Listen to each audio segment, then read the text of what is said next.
Hey, what's up, Fanbase family? Ron here for the May 22nd edition of Fanbase Finance, here to bring you the business and finance news. So let's get into it. Number one, you see I've got them up here on the board. Trump considers privatizing Fannie Mae and Freddie Mac. So President Trump is contemplating taking mortgage giants Fannie Mae and Freddie Mac public, potentially ending their government conservatorship that began in 2008. This move could generate a $250 billion windfall for the government. While the companies have become profitable, critics warn that removing government backing could increase mortgage rates for homeowners.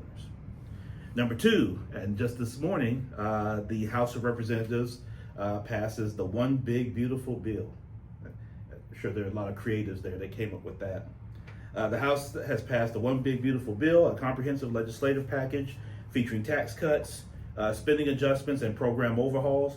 Key provisions include making the 2017 tax cuts permanent, raising the SALT deduction cap to $40,000, and introducing a $1,000 MAGA account credit for children born after 2024. However, the bill also proposed significant spending cuts, including a $700 billion reduction in Medicaid and a $267 billion cut to SNAP benefits over the next decade. So, of course, next it's got to go before the Senate, and we'll see what happens there. Number three, retailers navigate tariffs and changing consumer behavior. So, U.S. retailers are grappling with economic turbulence fueled by tariffs, inflation, and dwindling consumer confidence. Walmart has increased prices and warned of further hikes, drawing criticism from the president, who urged the company to absorb the tariff costs. Yeah, right. Conversely, Home Depot claims that it has mitigated tariff effects by diversifying its supply chain. Meanwhile, Target reported greater than expected sales drops and downgraded its 2025 sales forecast, while TJX, parent company of TJ Maxx and Marshalls, has benefited from consumers seeking value. Number four, Moody's downgrades the U.S. credit rating. So Moody's Ratings has downgraded the United States sovereign credit rating due to the government's persistent failure to manage and reduce its escalating national debt.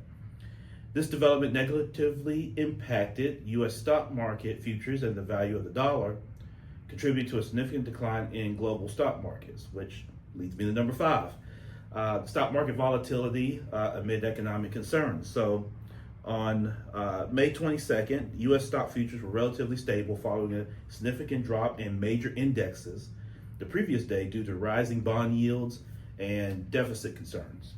Bitcoin achieved a historic milestone, surpassing 110,000 for the first time amid increasing federal and institutional acceptance.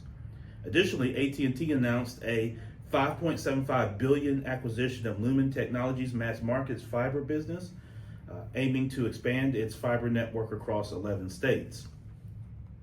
And number six, on a personal finance note, of course, student loan collections resumed. So, of course, if you think back to May 5th, the Department of Education had announced that it will resume collections on defaulted federal student loans. The Treasury Offset Program may withhold federal tax refunds and Social Security payments to pay the debt.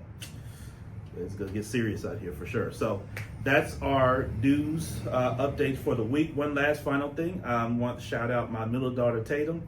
Of course, you graduate from every grade now, not just high school, but she graduated from 8th grade on last week, and so now she's heading to high school. So outrageously now I have two high school students, and of course my one baby middle school who's heading to 7th grade. So I've got a rising 10th grader, a rising 9th grader, and a rising 7th grader. So that's just how fast that happens, but definitely shout out to her. I love my baby girl and all my babies.